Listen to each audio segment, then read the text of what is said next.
You're listening to the Transformative Podcast brought to you by the Research Center for the History of Transformations at the University of Vienna.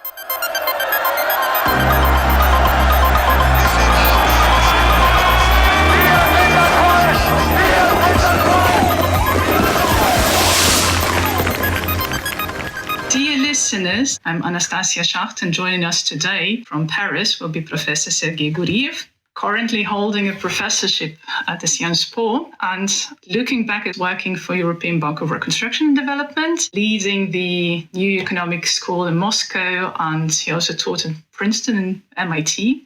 For those of us who speak Russian or understand Russian, you definitely know Sergei Guriev from open lectures on history of transformations of post-communist economies. I'm very happy to have you here today and looking forward to a talk. Thank you very much, Anastassiya, for inviting me to this podcast. I'm currently working on my PhD here in Vienna on history of science, played out internationally in the late Cold War era with particular interest on Soviet psychiatry. Thus, I'm also quite enticed to see how our disciplines will feature against each other, converge, and come into dialogue. And the first question I would like to start with concerns the impact of economic factor in prognosis on longevity and transformation of autocracies. I wonder in how far economic crisis alone can disrupt the coherence of a state system to tear it down, and what are the other further factors maintaining autocracies, and if withdrawn, pulling them down and forcing them to transform. Thank you, Anastassiya. This is indeed the fundamental question in studies of autocracies and political economy of autocracies. The 80s in Soviet Union is a very interesting episode. And a couple of years ago, I wrote a review of a book on Gorbachev's struggle to save Soviet economy by Chris Miller. This review came out in the Journal of Economic Literature. It's not just a review of a book, it's also a summary of my views on how things progressed in 1980s. So you're right that economic slowdown was very important for Gorbachev's reforms. So Soviet Union ran out of economic steam, ran out of sources of economic growth sometime in 70s and 80s.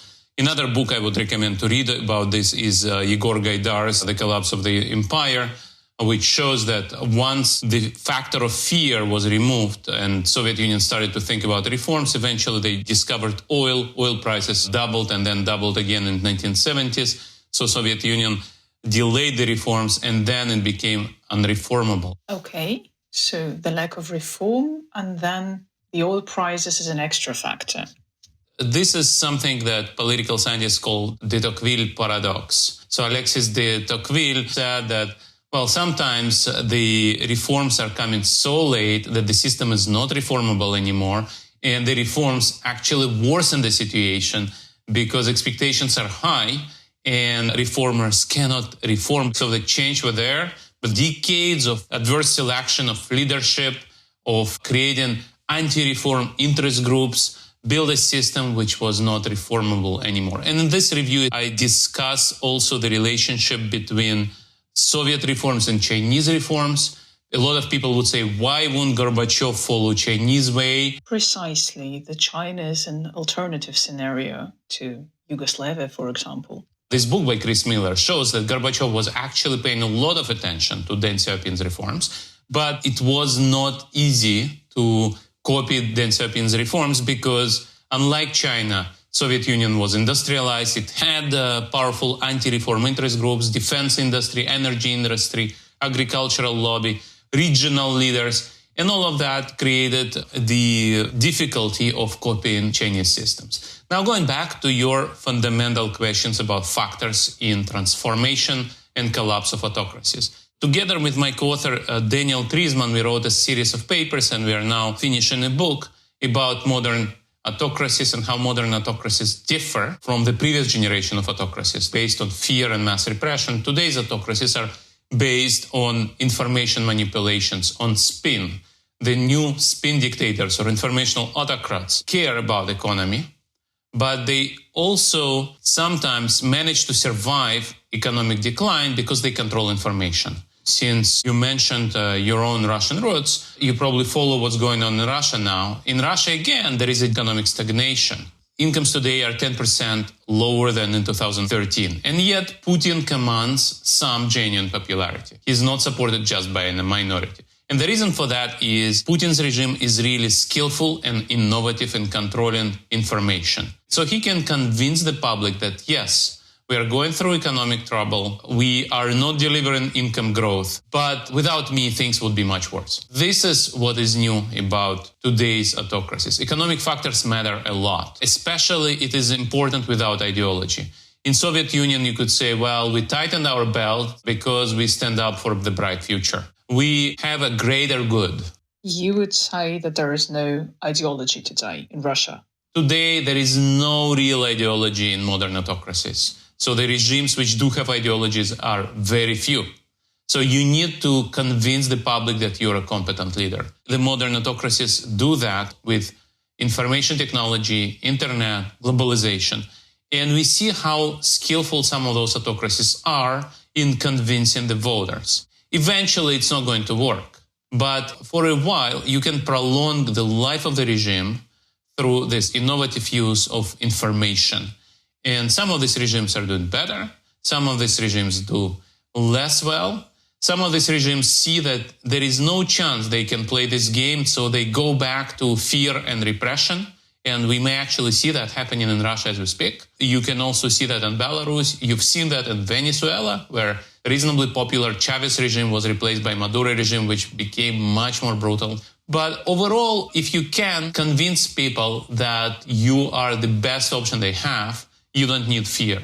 You can rely on information. This is precisely what brings me to the next question on the intellectual elites co-opted or willingly participating in the maintenance work of the autocracy. This is the mechanism of the government bringing the intellectual elites, or let's say educated strata, to willing cooptation with the regime by offering them economic advantages, cultural capital, prestige, so bonuses that outweigh the action. But would you say there is a certain tipping point or a moment, a measure, how much these economic bonuses and cultural capital outweigh? Where is this decision between acting or non-acting lies? The modern dictatorship is functioning in the world where the role of human capital, the role of education is very important. So if you think about old-style dictatorships, you can, for example, observe North Korea today. North Korea doesn't deliver high incomes exactly because it's an autarkic regime which doesn't rely on trade and investment, doesn't rely on modern education. If you want to deliver income growth, you have to embrace globalization, information technology, modernization. And this is what majority of today's autocracies do. They say, well, we are not repressive and we are delivering some kind of prosperity. With all the stagnation of incomes in today's Russia, Russians live as well as ever. Well, I mentioned 2013. 2013 was an exceptional year when Russia was a high-income country for a year. But even today, when Russia is an upper middle-income country, Russia is one of the richest middle-income countries. In that sense, of course, Russia is a beneficiary of globalization, of education, and without that, you cannot deliver even middle incomes. Now, you need educated people. However, the problem is if people are educated, they start asking questions. They also start thinking about how best they can implement their potential. And in today's world, if you're an entrepreneur, of course you need access to global markets. Of course you need foreign investment. Of course you need your kids to get educated in a modern university. So elites matter. Informed classes matter.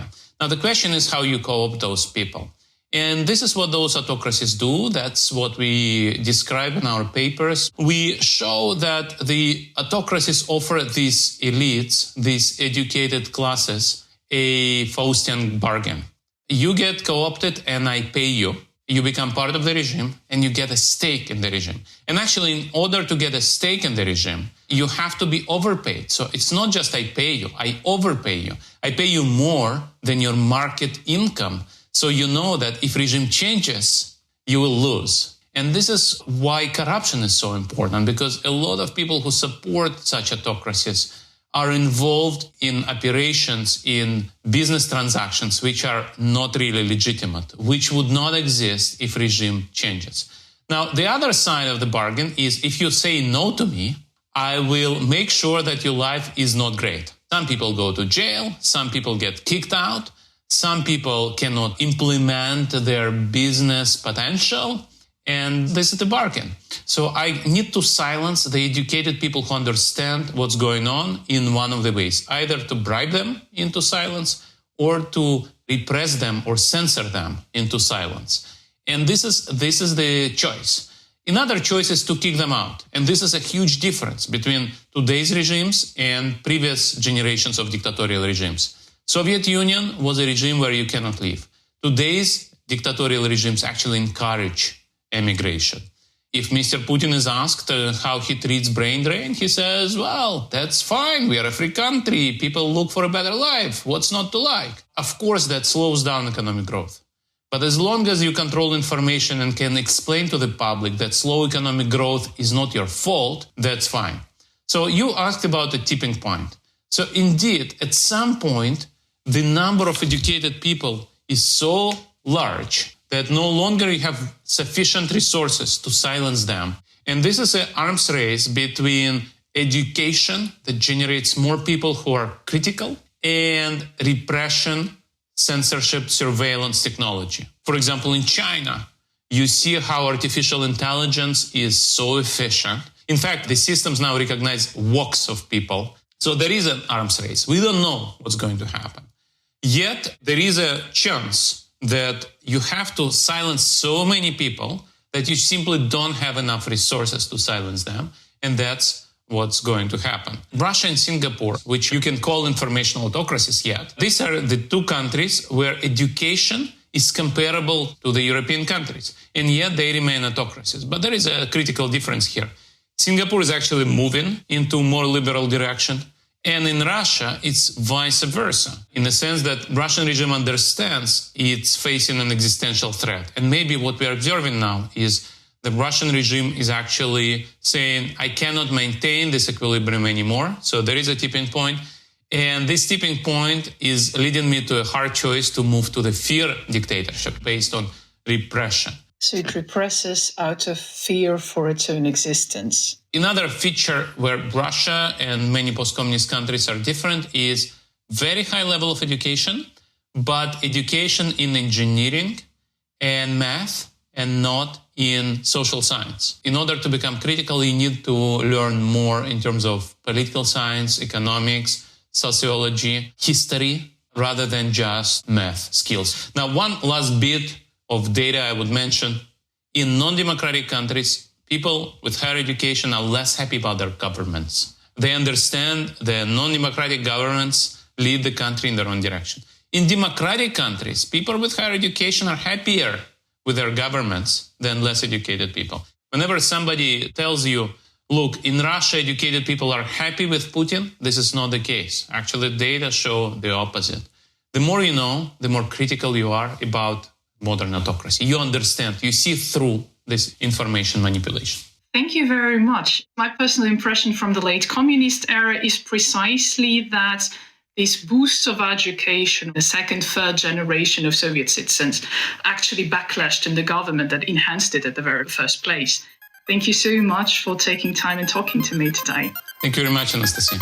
You have been listening to the Transformative Podcast produced by RECET in Vienna.